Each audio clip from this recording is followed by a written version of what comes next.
চলে যায়। প্রিয় বন্ধুরা, আমরা সাংবাদিক, আমাদের পেশা হচ্ছে সাংবাদিকতা। আমরা আপনার এবং এই দেশের মানুষের কথা তুলে ধরি, এই দেশের মানুষের সুখ দুঃখের কথা তুলে ধরি। আমরা বিপদ আপদ আপদ আপনার যত বড়ই সমস্যা থাকুক না কেন, আমরা সেখানে থাকতে যেতে বাধ্য হই। কেন? এই যে 2020 সালে 19 সালে এসেছিল, 22-23 পর্যন্ত করোনা ছিল, তখন কিন্তু সবাই ঘরে শুয়েছিল, এই সাংবাদিকরাই মাঠে ছিল। প্রতিটা হাসপাতালে এই সাংবাদিকরাই ছিল। আর ছিল কে?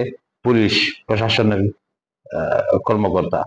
কিন্তু প্রশাসনের সাথে সবসময় সাংবাদিকরা এই গুরুদায়িত্ব পালন করেছিল, আর কেউ এই গুরুদায়িত্ব পালন করেনি।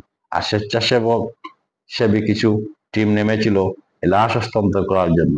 কারণ আপনারা জানেন, এই লাশ তার ভাই, তার বোন, তার মা, বাবা, ভাই, আত্মীয় স্বজনকে এই লাশটা নিতেই দ্বিধাবোধ করেছিল।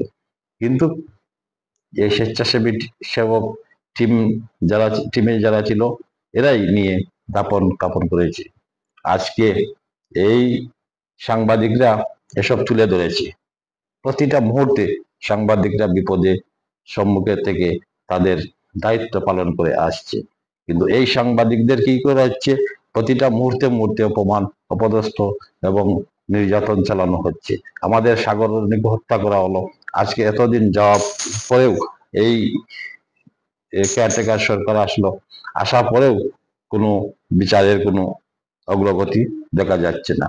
প্রিয় বন্ধুরা, আমি বলতে চাই, আজকে যে সাংবাদিককে হত্যা করা হয়েছে, আজকে যে সাংবাদিককে প্রকাশ্য রাত 8টার সময় তাকে মারা হয়েছে, তার তীব্র নিন্দা ও প্রতিবাদ জানাচ্ছি এবং প্রশাসনকে বলতে চাচ্ছি এবং অনুরোধ করছি, আপনারা আপনাদের আইনের যে ক্ষমতা আছে সে ক্ষমতাটুকু দেখান এবং সাংবাদিককে হত্যা করেছে যে বা যারা জড়িত, যে 10-12 জন ছিল, তাদেরকে ধরে আইনের আওতায় এনে দ্রুততম আদালতের মাধ্যমে তার শাস্তি দেওয়া হোক, কঠোর থেকে কঠোরতম।